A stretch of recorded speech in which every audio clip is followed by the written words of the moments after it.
Voulez-vous découvrir ce qu'est le blasphème contre le Saint-Esprit? Matthieu 12, 9, 37. Étant parti de là, Jésus entra dans la synagogue. Et voici, il s'y trouvait un homme qui avait la main sèche. Ils demandèrent à Jésus, est-il permis de faire une guérison les jours de sabbat? C'était afin de pouvoir l'accuser. Il leur répondit, lequel d'entre vous, s'il n'a qu'une brebis et qu'elle tombe dans une fosse le jour du sabbat, ne la saisira pour l'en retirer? Combien un homme ne vaut-il pas plus qu'une brebis?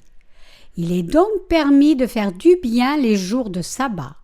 Alors il dit à l'homme, étends ta main, il l'étendit et elle devint saine comme l'autre.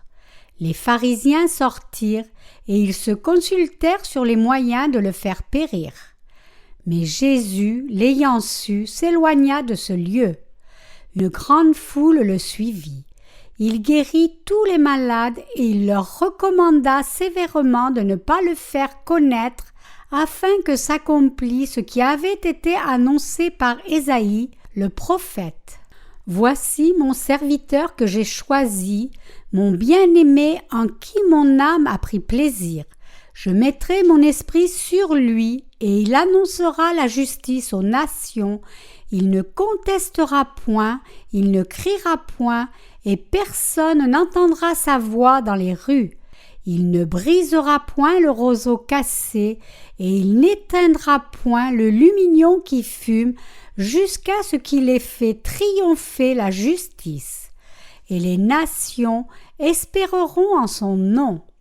Alors on lui amena un démoniaque aveugle et muet, et il le guérit, de sorte que le muet parlait et voyait. Toute la foule étonnée disait, n'est-ce point là le fils de David? Les pharisiens, ayant entendu cela, dirent, cet homme ne chasse les démons que par Belzébul, prince des démons. Comme Jésus connaissait leurs pensées, il leur dit, tout royaume divisé contre lui-même est dévasté, et toute ville ou maison divisée contre elle-même ne peut subsister. Si Satan chasse Satan, il est divisé contre lui-même. Comment donc son royaume subsistera-t-il?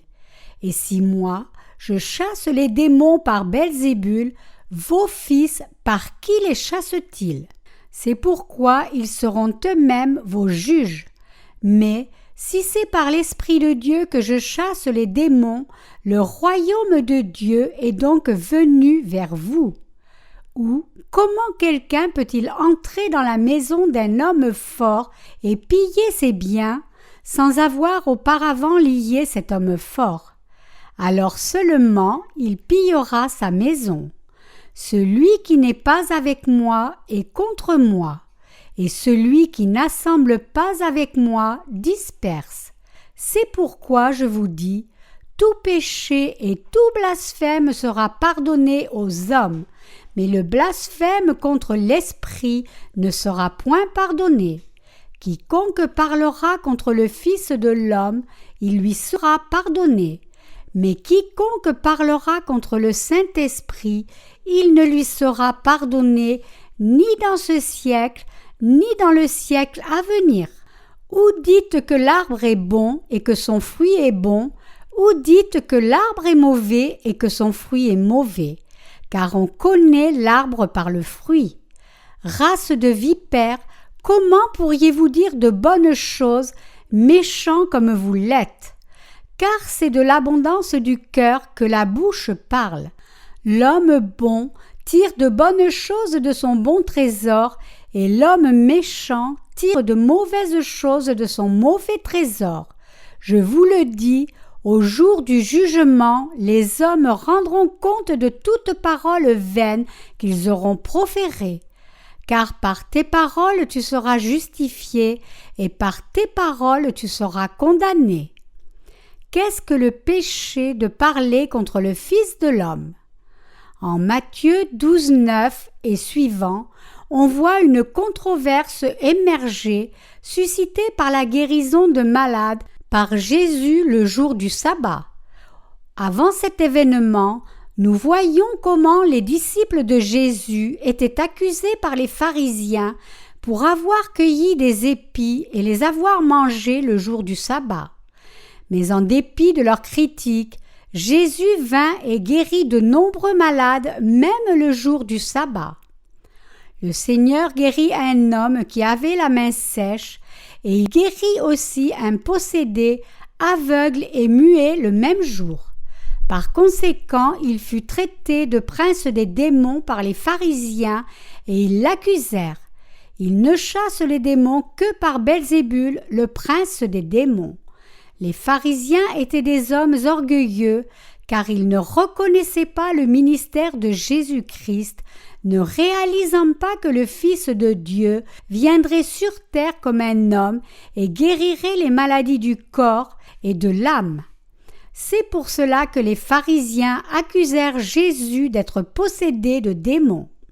Cependant, notre Seigneur dit aux pharisiens: « Si c'est par l'Esprit de Dieu que je chasse les démons, le royaume de Dieu est donc venu vers vous. » Et il poursuivit, disant: « C'est pourquoi je vous dis, tout péché et tout blasphème sera pardonné aux hommes, mais le blasphème contre l'Esprit ne sera point pardonné. Quiconque parlera contre le Fils de l'homme, il lui sera pardonné, mais quiconque parlera contre le Saint-Esprit, il ne lui sera pardonné ni dans ce siècle, ni dans le siècle à venir. » Matthieu 12, 31, 32. Jésus dit que tous les péchés peuvent être pardonnés, mais que le blasphème contre le Saint-Esprit ne peut pas être pardonné. Le thème qui revient dans les deux versets est « Si quelqu'un blasphème contre le Saint-Esprit ou s'oppose à lui, il ne peut être pardonné dans ce monde, ni ne peut être pardonné dans le monde à venir. » Qu'est-ce alors que le blasphème contre le Saint-Esprit? Nous devons comprendre clairement ce qu'est le péché de blasphème contre l'Esprit et nous devons nous assurer de ne pas tomber dans ce péché. Jésus, notre Sauveur, est le Fils de Dieu. Ce Jésus vint sur la terre, incarné en homme, et sauva tous les pécheurs de tous leurs péchés et de la destruction. Mais nous avons le choix entre croire en lui comme notre Sauveur ou le rejeter. Il est possible de dire « Je ne reconnais pas Jésus comme le Fils de Dieu ». Il est aussi possible de ne pas croire en lui. D'autres changent sa naissance et l'accusent. De plus, il y a ceux qui, parce qu'ils ne croient pas en Jésus, n'hésitent pas à blasphémer. Ces péchés sont proférés des paroles contre le Fils de l'homme. Mais même ces péchés peuvent être pardonnés si l'on revient de cette vie pécheresse, reconnaît Jésus comme le Fils de Dieu et croit en l'évangile de l'eau et de l'Esprit. Qu'est-ce alors le blasphème contre le Saint-Esprit? Permettez-moi de vous donner la bonne réponse d'abord. Le blasphème contre le Saint-Esprit, c'est ne pas croire mais blasphémer l'œuvre de salut que Jésus a accomplie, c'est-à-dire refuser de croire que Jésus vint sur cette terre dans la chair et que pour sauver l'humanité du péché, il fut baptisé par Jean-Baptiste et versa son sang. Ceux qui renient ou refusent de croire en cette vérité commettent le péché de blasphème contre le Saint-Esprit et donc ils ne seront jamais pardonnés. Nous devons reconnaître que ce péché de blasphème contre le Saint-Esprit est terrible. Quand notre Seigneur était sur cette terre, il accomplit toute son œuvre de l'évangile de l'eau et de l'Esprit. Ceux dont le cœur ne croit pas en ce que Jésus a fait pour nous, mais se lèvent contre lui, commettent le péché terrible du blasphème du Saint-Esprit. Donc, ceux qui refusent de croire en l'évangile de l'eau et de l'Esprit tombent pour toujours dans le péché du blasphème du Saint-Esprit. Notre Seigneur Jésus est né sur cette terre dans la chair d'un homme par le corps d'une femme nommée Marie. Quand il eut 30 ans, il fut baptisé au Jourdain par Jean-Baptiste, le représentant de l'humanité, et par ce baptême il prit tous les péchés de l'humanité. Il alla ensuite à la croix et fut crucifié à mort, accomplissant ainsi la justice. En faisant ces choses, il a effacé tous les péchés de ce monde. Quand il allait être baptisé, il dit à Jean: « Laisse faire maintenant, car il convient que nous accomplissions ainsi tout ce qui est juste. » Matthieu 3, 15. C'est parce que Jésus prit vraiment tous les péchés de l'humanité entière quand il fut baptisé par Jean-Baptiste que ceux qui croient peuvent être purifiés de tous leurs péchés. C'est parce que Jésus vint comme le sauveur des pécheurs qu'il prit tous les péchés du monde en étant baptisé par Jean-Baptiste. Donc, ce Jésus qui fut baptisé par Jean-Baptiste prit les péchés du monde, fut crucifié et a ainsi accompli toute la justice de Dieu une fois pour toutes. C'est l'évangile de l'eau et de l'esprit que Dieu nous a donné. J'ai dit que ne pas croire en ce vrai évangile est le péché de blasphème contre le Saint-Esprit. La raison à cela est que le salut du Dieu trinitaire fut accompli par cet évangile de l'eau et de l'esprit, et donc ne pas croire en cet évangile constitue le blasphème contre le Saint-Esprit. Ainsi, ceux qui ne croient pas en l'évangile de l'eau et de l'esprit que nous prêchons aujourd'hui, mais s'élèvent contre celui-ci, sont ceux qui commettent le blasphème contre le Saint-Esprit. Le blasphème contre le Saint-Esprit consiste en le péché de ne pas croire en ce que le Dieu trinitaire a fait pour nous. Ce péché est relié au genre de foi qui ne croit pas en l'évangile de l'eau et de l'esprit, donc aux mauvaises œuvres. Ce péché est un péché mortel qui ne peut être pardonné ni dans ce monde, ni dans le monde à venir. En Jésus-Christ, Dieu le Père avait planifié le salut de l'humanité de tout péché avant même la fondation du monde, et il fit accomplir ce plan par Jésus. Et quand Jésus-Christ, le Fils de Dieu, est né sur cette terre, et quand il fut baptisé par Jean-Baptiste pour prendre tous les péchés du monde avant d'être crucifié, il devint l'agneau de Dieu qui ôta les péchés du monde. Comme l'agneau de Dieu qui porte les péchés de ce monde, Jésus-Christ nous a sauvés par l'évangile de l'eau et de l'esprit. Aujourd'hui, même parmi ceux qui professent croire en Jésus comme leur sauveur, nous rencontrons beaucoup de gens qui commettent le péché de blasphème contre le Saint-Esprit. Ils sont si bornés et orgueilleux qu'ils rejettent l'évangile de l'eau et de l'esprit, même après avoir entendu ce vrai évangile. Mais s'ils ne croient pas en cette vérité d'évangile, parce qu'ils ne la connaissent pas encore ou ne l'ont pas encore entendue, ils ont encore une chance d'être sauvés. Les péchés que les gens commettent par ignorance de la vérité du salut n'est ni de l'ordre du péché du blasphème contre le Saint-Esprit, ni un péché qui les conduira à la mort. 1 Jean 5, 16.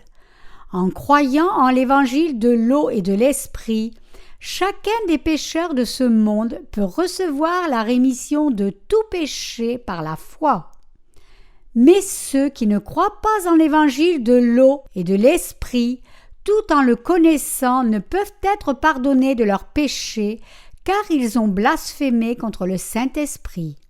C'est parce que seul l'évangile de l'eau et de l'esprit a la puissance d'effacer tous leurs péchés. Si quelqu'un ne croit pas, mais rejette ce que Jésus-Christ, le Fils de Dieu, a fait pour nous en venant sur terre, c'est-à-dire le fait qu'il prit les péchés du monde en étant baptisé par Jean et versa son sang à la croix, et s'il ne rejette pas seulement, mais empêche aussi d'autres de croire et s'oppose au vrai évangile même après avoir entendu la vérité, alors il commet le blasphème contre le Saint-Esprit qui ne peut être pardonné ni dans ce monde ni dans le monde à venir. En bref, le blasphème contre le Saint-Esprit, c'est le péché de rejet et négation volontaire du vrai évangile après avoir eu connaissance de la vérité de l'évangile de l'eau et de l'esprit. Hébreux 6, 4, 8, 10, 26, 29. Pour naître de nouveau d'eau et d'esprit, en quelle vérité devons-nous croire? En Jean 3, Jésus dit à Nicodème: si quelqu'un naît de nouveau d'eau et d'esprit, il peut entrer dans le royaume de Dieu et voir le Père. Mais si quelqu'un ne naît de nouveau, il ne peut entrer ni voir le royaume des cieux. Comme c'est pour délivrer les pécheurs de leurs iniquités que Dieu le Père envoya son Fils Jésus-Christ sur cette terre pour faire sa volonté, Dieu le Père fit baptiser Jésus pour prendre les péchés du monde et le fit mourir sur une croix en portant les péchés du monde, ressusciter des morts et monter au ciel. Après avoir accompli le ministère de cet évangile de l'eau et de l'esprit, le Seigneur monta au ciel, puis Dieu permit au Saint-Esprit de venir dans le cœur de ceux qui croient en lui. Maintenant, le Saint-Esprit demeure en nous et nous conduit pour toujours. Ainsi, notre Seigneur a donné la parole d'évangile de l'eau et de l'esprit à tout pécheur, et il a délivré tout croyant de tout péché. En le faisant, il a fait don du Saint-Esprit, suivant la rémission des péchés, dans le cœur de ceux qui croient en la parole d'évangile de l'eau et de l'esprit. Tout ce ministère de la vérité, c'est le ministère de l'eau et de l'esprit, et c'est la vérité de la rémission du péché qui est condensée dans cette vérité d'évangile de l'eau et de l'esprit. Donc, les gens doivent réaliser que sans croire en la puissance de l'évangile de l'eau et de l'esprit, ils ne pourront ni recevoir la rémission des péchés, ni échapper au blasphème contre le Saint-Esprit. Ils doivent l'éviter par la foi. C'est parce que les gens ne croient pas en la parole d'évangile de l'eau et de l'esprit et y désobéissent qu'ils sont toujours incapables de recevoir la rémission de leurs péchés. C'est parce que le Saint-Esprit et Jésus sont tout autant Dieu que le Père ne l'est. C'est parce qu'alors que ce Dieu trinitaire est venu à nous par le ministère du Père, du Fils et du Saint-Esprit, il est toujours le même et seul Dieu pour nous. Parce que Dieu planifia notre salut pour nous délivrer du péché, et parce qu'il accomplit son œuvre qu'il avait planifiée pour effacer nos péchés, quiconque rejette ses œuvres de salut, même après en avoir entendu parler, commet le blasphème contre le Saint-Esprit, et il ne pourra jamais être libéré de ses péchés, plus jamais. L'évangile de Matthieu contient ce qu'un disciple de Jésus nommé Matthieu vit et entendit en le suivant. Pour voir le ministère que Jésus exerça, nous devons lire les 4 évangiles. Lisant ces 4 évangiles, je me souviens une fois de plus de combien les paroles de Jésus sont merveilleuses. Je réalise que la parole des 4 évangiles est merveilleuse, non seulement l'œuvre de Jésus y est marquée, mais ce n'est qu'en essayant de comprendre, en m'appuyant sur la vérité de l'évangile de l'eau et de l'esprit, que je peux réaliser ce que Jésus voulait vraiment dire. Sans connaître et croire en l'évangile de l'eau et de l'esprit, on ne peut pas saisir la volonté de Dieu. Jésus dit à Nicodème que seuls ceux qui sont nés de nouveau pouvaient voir et entrer dans le royaume de Dieu. Cela signifie que sans être né de nouveau, en croyant en la vérité d'évangile de l'eau et de l'esprit, on ne peut pas entrer dans le royaume de Dieu. Pour tous dans ce monde, je continuerai de prêcher cet évangile de l'eau et de l'esprit et d'expliquer quel genre de péché est le blasphème contre le Saint-Esprit. Notre Seigneur vint sur cette terre et prit vraiment tous les péchés du monde en étant baptisé. Par son baptême, Jésus prit tous nos péchés, n'en laissant aucun, et les a tous effacés.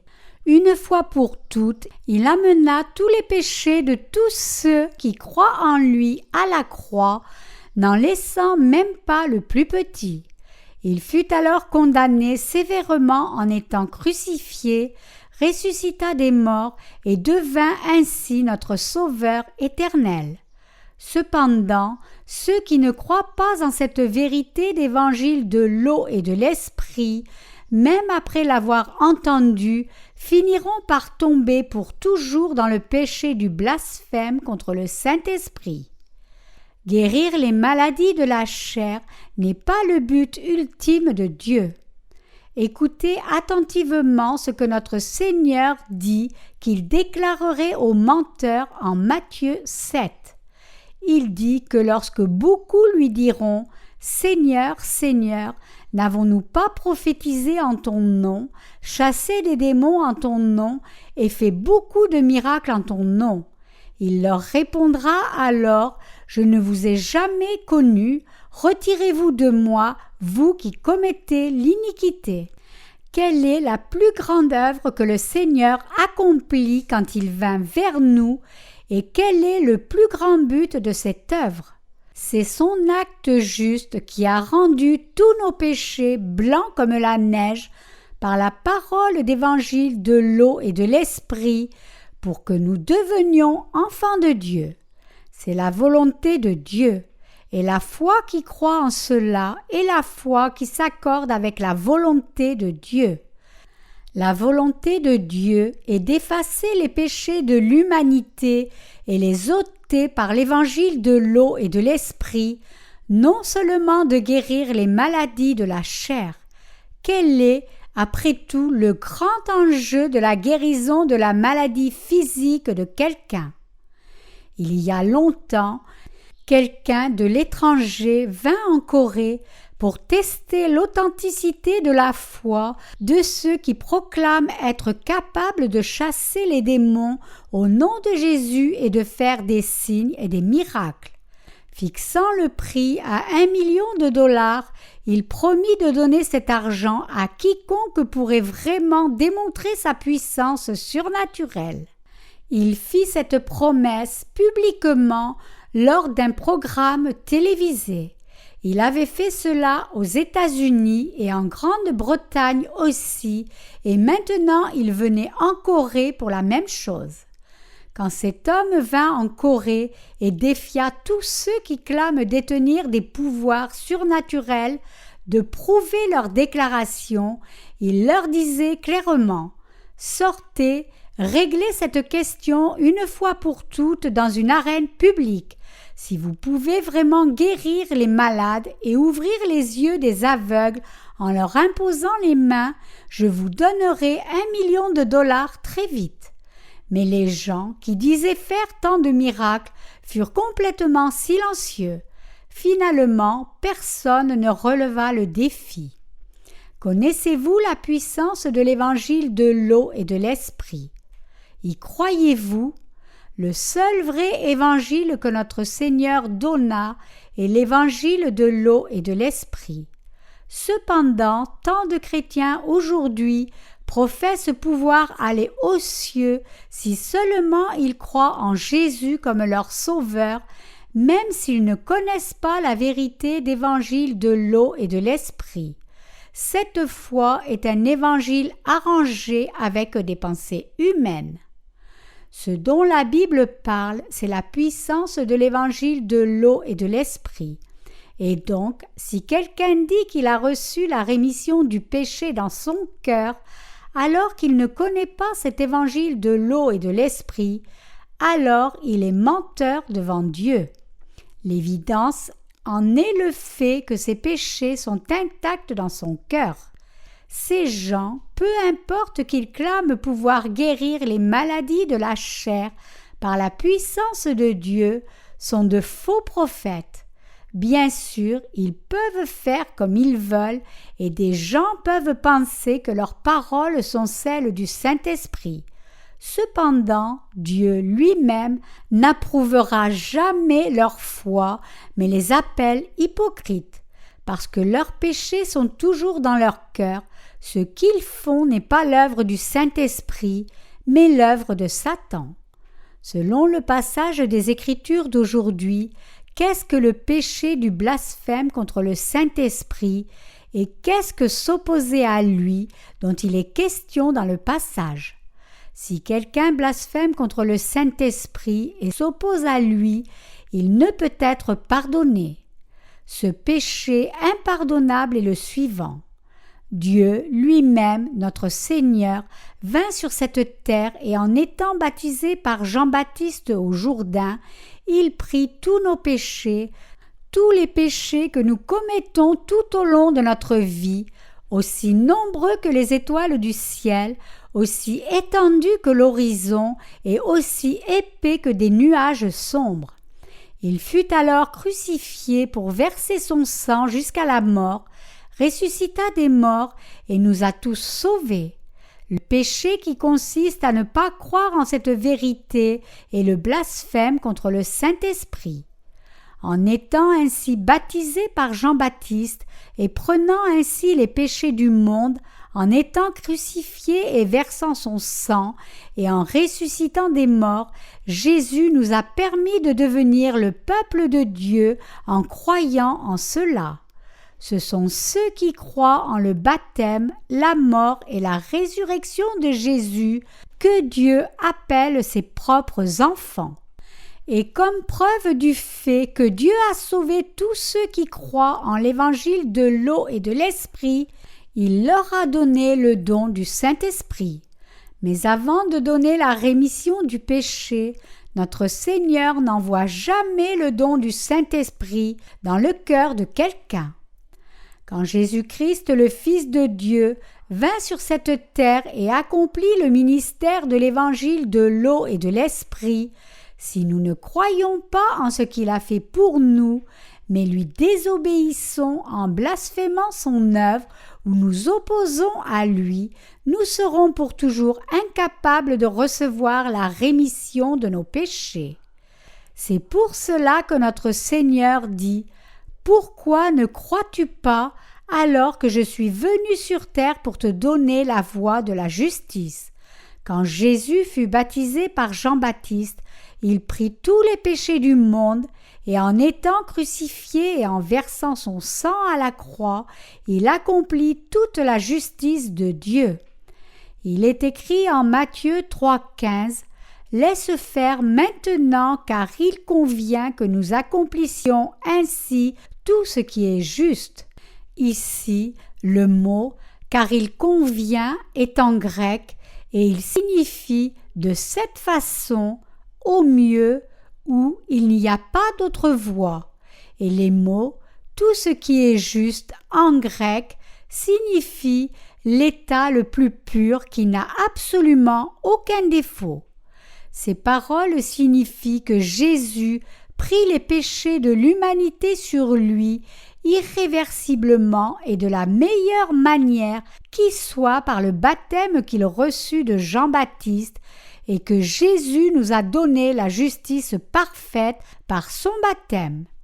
Il dit « Si en dépit de cela vous ne croyez pas mais rejetez cette vérité d'évangile de l'eau et de l'esprit, selon laquelle j'ai effacé tous vos péchés, vous ai sauvés et fait de vous des enfants de Dieu, alors vous ne pourrez jamais recevoir la rémission de vos péchés.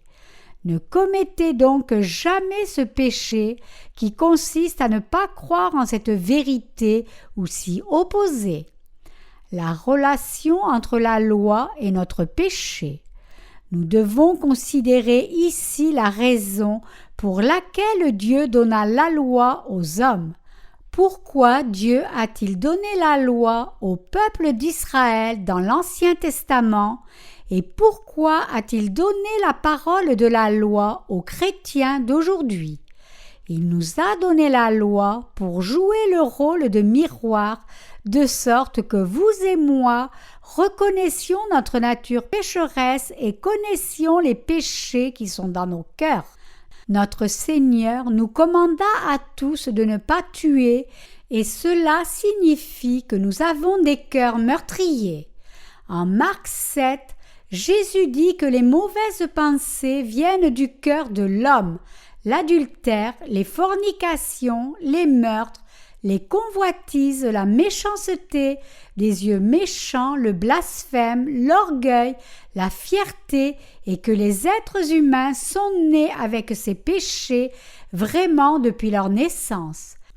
David, après avoir été repris par un prophète pour avoir couché avec Bathsheba, la femme d'Uri, confessa en psaume 51 comme suit.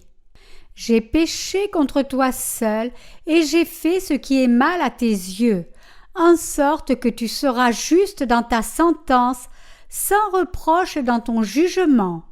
Voici, je suis né dans l'iniquité, et ma mère m'a conçu dans le péché. » Psaume 51, 4, 5. Ce passage signifie « J'ai été conçu dans le péché et suis né dans l'iniquité, mais Seigneur, bien que je sois un homme qui ne peut éviter de pécher tout au long de sa vie, si tu dis que tu as effacé tous mes péchés, alors je suis sans péché, et si tu dis que j'ai du péché, alors tous mes péchés restent intacts. » En Romains 3, 20, le Seigneur dit « Par la loi vient la connaissance du péché. » La raison pour laquelle Dieu nous a donné la loi est que nous connaissions nos péchés. Le peuple d'Israël sortit d'Égypte conduit par Moïse. Ayant suivi Moïse pendant 1 mois vers le pays de Canaan, ils se trouvèrent dans le désert du péché qui est entre Élim et le Sinaï. Alors toute l'assemblée des enfants d'Israël se plaignit contre Moïse et Aaron dans le désert, et comme ils désobéirent à la volonté de Dieu, ils souffrirent davantage dans ce désert.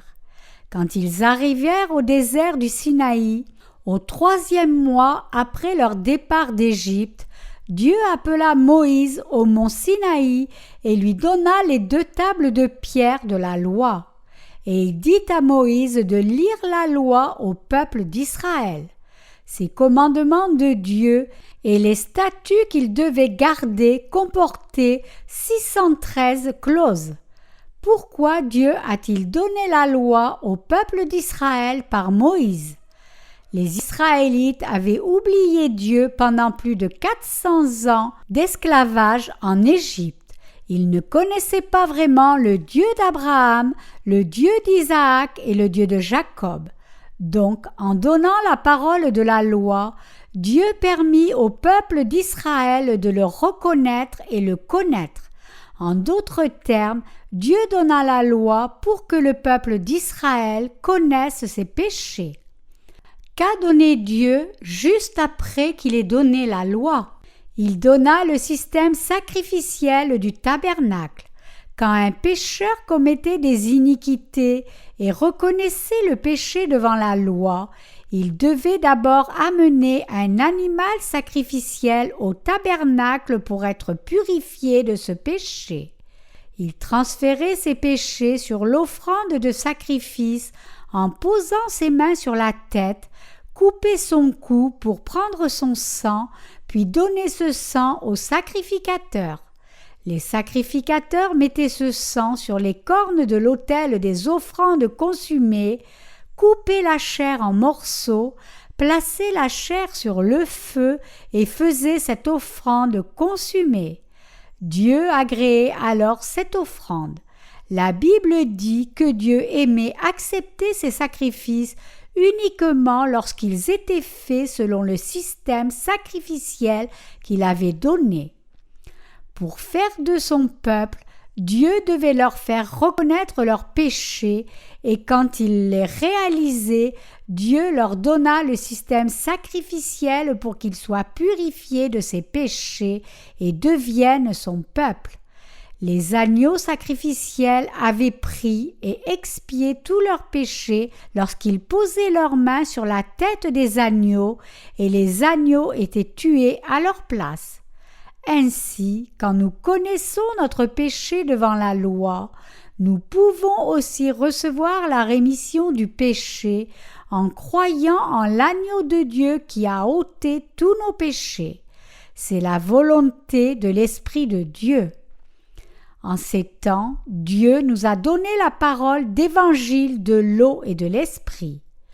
Le christianisme doit maintenant revenir à la foi qui croit en l'évangile de l'eau et de l'esprit donné par notre Seigneur. Quiconque rejette ou renie Jésus-Christ sans le reconnaître au travers du vrai évangile peut être pardonné un jour. Mais ceux qui ne croient pas en l'évangile de l'eau et de l'esprit, mais s'y opposent, même quand ils savent qui est Jésus et comment il est devenu notre Sauveur en prenant les péchés de l'humanité par son baptême et son sang versé, commettent le péché de blasphème contre le Saint-Esprit. Donc, quiconque professe croire en Jésus doit croire en l'évangile de l'eau et de l'esprit. Rejeter cet évangile, c'est périr. Notre Seigneur vint sur cette terre, prit nos péchés par son baptême, porta la condamnation de nos péchés et rendit ainsi tous nos péchés blancs comme neige, et a fait de nous le peuple de Dieu.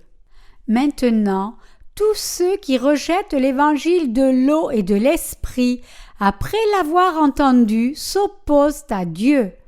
Nous devons réaliser ici que tous ces gens ne pourront plus jamais recevoir la rémission de leurs péchés. Si nous ne suivions pas l'évangile de l'eau et de l'esprit, mais les miracles et les signes, alors ce serait en soi de la désobéissance à la volonté de Dieu. Dieu permettrait de tels signes et miracles quand nous en aurions besoin, mais ce n'est pas tout le ministère du Saint-Esprit. Beaucoup de chrétiens pensent par erreur qu'ils peuvent être convaincus de la demeure du Saint-Esprit en eux en expérimentant des phénomènes extraordinaires dans leur corps. Par exemple, avoir une fièvre soudaine ou un tremblement dans le corps. Cependant, le Saint-Esprit n'agit pas ainsi. Ces phénomènes qui n'ont rien à voir avec la rémission du péché sont sûrement l'œuvre de Satan. Le Saint-Esprit agit en accord avec la parole dans le cœur des croyants en l'évangile de l'eau et de l'esprit.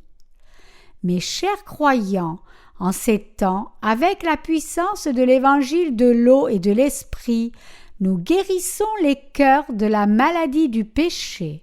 Il y a longtemps, nos frères ont visité un hôpital pour témoigner de l'Évangile. Au 3e étage où se situait un service général, ils rencontrèrent une femme pleurant dans une chambre. Quand ils saluèrent les patients de la chambre, ils leur dirent tous de prêcher la parole de Dieu à la femme qui pleurait. Alors nos frères demandèrent à cette patiente « Pourquoi pleurez-vous tant? Votre cœur est-il blessé ?» La femme continuait toujours de pleurer. Donc nos frères reconnurent qu'elle avait un sérieux problème spirituel, c'est-à-dire qu'elle était possédée de démons. Ils prièrent silencieusement pour la patiente. « Cher Seigneur, touche le cœur de cette sœur, soigne-la et guéris-la, efface ses larmes et amène la paix dans son cœur. » Quand elle se calma, les frères lui demandèrent pourquoi elle pleurait autant. Elle leur dit alors « Je pleurais tellement à la maison que j'ai été hospitalisée pour un traitement psychiatrique. Même après avoir été hospitalisée, je pleurais encore plusieurs jours, puis mon docteur m'a dit « Ne pleurez plus, Je lui dis alors, si seulement vous me mettiez en service général, au lieu de me mettre en psychiatrie, j'arrêterai de pleurer. C'est ainsi que je suis arrivé ici. » Nos frères lui parlèrent de péché, des vanités de nos vies, du salut de Dieu et la vie éternelle que Dieu nous donne. Après avoir prié encore pour elle, ils lui donnèrent un livre de sermons qui contient l'évangile de l'eau et de l'esprit et quittèrent la chambre. Mais quand certains d'entre eux retournèrent à l'hôpital le lendemain, ils virent quelque chose de merveilleux. La femme leur dit que bien qu'elle ne pouvait pas comprendre tout ce que le livre disait entièrement, une fois qu'elle commença à lire, son esprit s'éclaircit.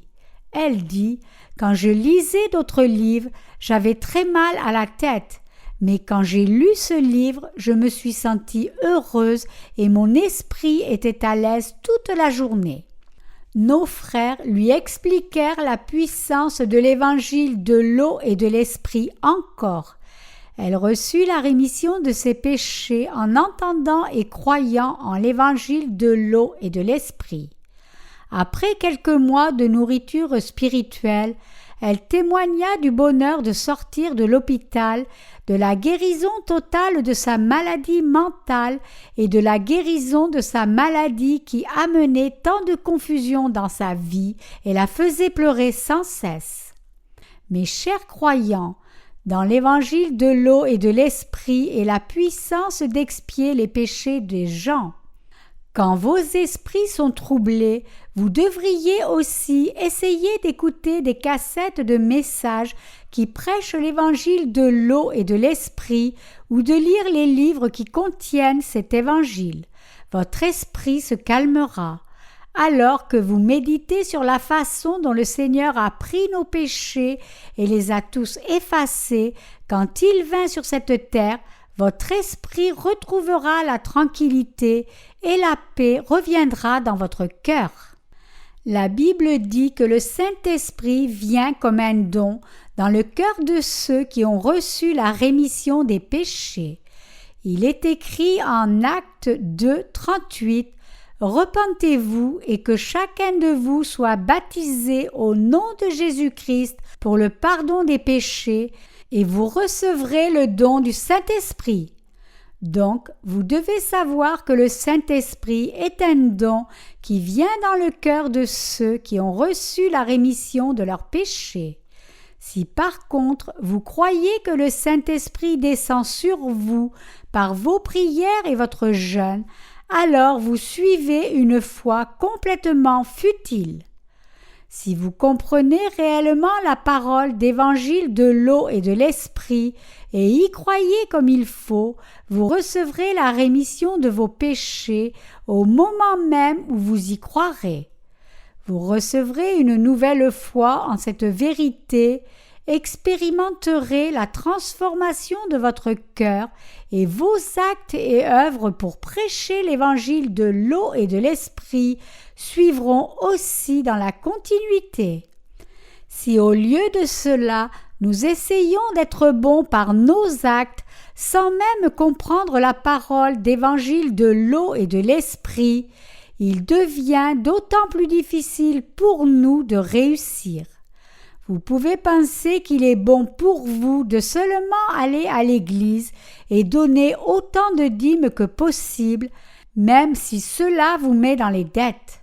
Mais cela ne peut amener aucun bénéfice à votre âme, car ce n'est pas réellement la vraie foi. Ceux qui ne connaissent pas la parole d'évangile de l'eau et de l'esprit ont du péché dans leur cœur. Ils n'ont pas idée de comment résoudre le problème des péchés. Alors ils pleurent devant Dieu, font des prières de repentance, jeûnent, font des actes de pénitence, essaient de faire de bonnes choses par eux-mêmes. Des pasteurs trompeurs et fraudeurs leur disent de prier Dieu pour leurs péchés et ils les poussent dans une foi aveugle en son pardon inconditionnel. Mais franchement, tout cela ne sert qu'à compenser le sentiment de culpabilité de leur cœur. mais sans qu'on lui explique la parole de l'évangile de l'eau et de l'esprit, comment quelqu'un peut-il être libéré de ses péchés? Les vrais pasteurs prêchent toujours l'évangile de l'eau et de l'esprit, de sorte que leur assemblée est une foi forte en la vérité de l'évangile. Une fois qu'ils croient en le vrai évangile, toute question spirituelle se résout d'elle-même, et les croyants servent alors Dieu et le remercient. Mes chers chrétiens, savez-vous ce qui se trouve vraiment derrière le parler en de fausses langues? Les faux prophètes forment ceux qui ne parlent pas en langue comme si quelqu'un pouvait apprendre à parler en langue.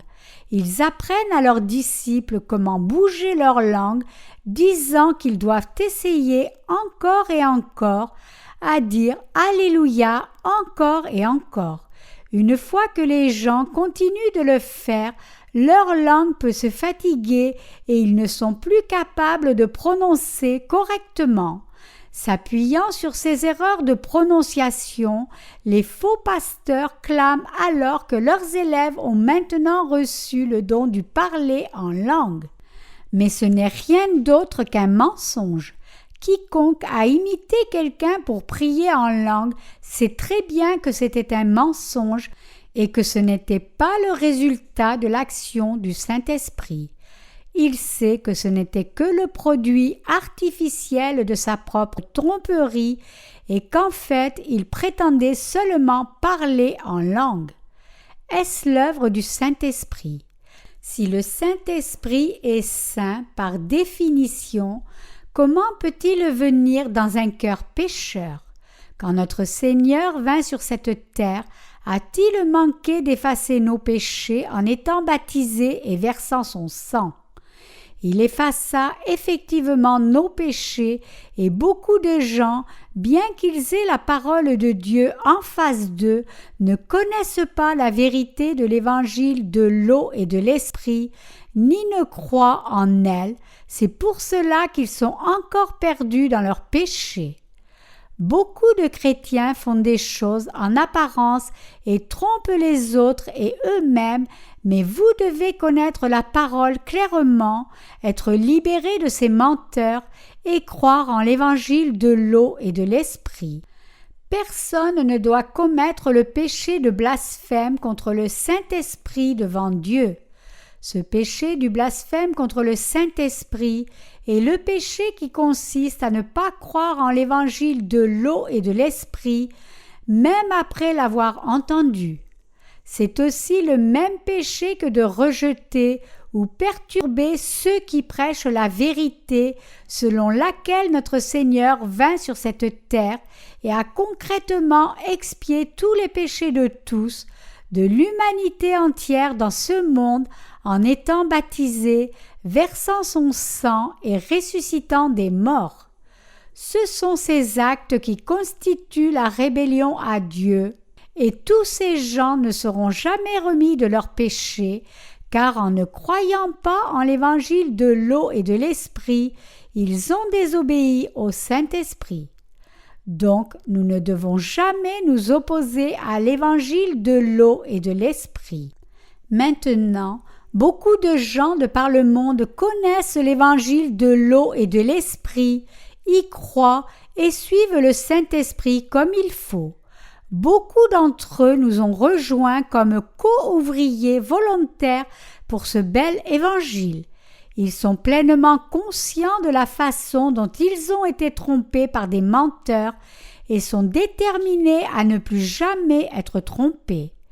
Mais pour beaucoup d'entre eux, l'Église de Dieu ne se trouve pas à proximité de leur résidence, et ils ne savent donc pas que faire.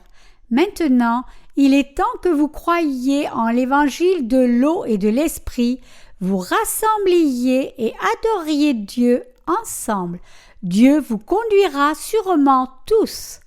Prenez courage, nous vous fournirons le pain de vie sans cesse. C'est pour cela que j'ai commencé à écrire cette série sur la croissance spirituelle récemment. Avant tout, je voudrais vous expliquer à tous de par le monde ce que chaque chapitre de l'évangile de Matthieu nous dit exactement. Je continuerai cette précieuse tâche en écrivant des livres de sermons sur tous les livres de la Bible. Et je veux que nos livres qui parlent de l'évangile de l'eau et de l'esprit soient traduits dans toutes les langues du monde pour les partager avec tous dans le monde entier et nourrir tous les croyants. Ce n'est pas quelque chose que je peux faire seul par moi-même, mais c'est quelque chose que nous devons faire tous ensemble avec nos partenaires. Pour ceux qui ne connaissent pas encore l'évangile de l'eau et de l'esprit, nous devons être comme la sentinelle qui sonne de la trompette. Que pensez-vous qu'a fait la vraie sentinelle devant Dieu? Le prophète Ésaïe dit « Il arrivera dans la suite des temps que la montagne de la maison de l'Éternel sera fondée sur le sommet des montagnes. » Qu'elle s'élèvera par-dessus les collines et que toutes les nations y afflueront. Ésaïe 2:2. Il arrivera que beaucoup de gens connaissent l'évangile de l'eau et de l'esprit, réalisent que cet évangile est la vérité. Ils reviendront à Dieu, s'offriront en reconnaissance, prêcheront l'évangile de l'eau et de l'esprit de leurs lèvres, pleins de joie, serviront le Seigneur avec bonheur et le loueront avec une gratitude abondante. Si le Seigneur dit que c'est ce qui arrivera dans les derniers jours, alors cela se réalisera effectivement sans aucun doute. Et Dieu travaille au travers de nous pour amener ces choses à se produire. Le Seigneur dit « Vous connaîtrez la vérité et la vérité vous affranchira ». Ici, la vérité n'est autre que l'évangile de l'eau et de l'esprit, c'est-à-dire l'évangile de notre salut. Éphésiens 1:13. Vivre une vie de foi sans même savoir ce qu'est la vérité de l'évangile de l'eau et de l'esprit n'est pas une vraie vie de foi. Si quelqu'un se consacre à la religion nommée christianisme sans même connaître l'évangile de l'eau et de l'esprit, il commet l'idolâtrie involontairement. Dans le monde entier, il y a beaucoup de partenaires de notre mission qui croient en l'évangile de l'eau et de l'esprit. Je remercie Dieu de nous avoir enseigné la vérité de l'évangile de l'eau et de l'esprit. Nous devons remercier notre Seigneur de nous permettre de ne pas commettre le péché de blasphème contre le Saint-Esprit, de nous permettre de croire en l'évangile de l'eau et de l'esprit et de nous sauver toujours de nos péchés. Alléluia!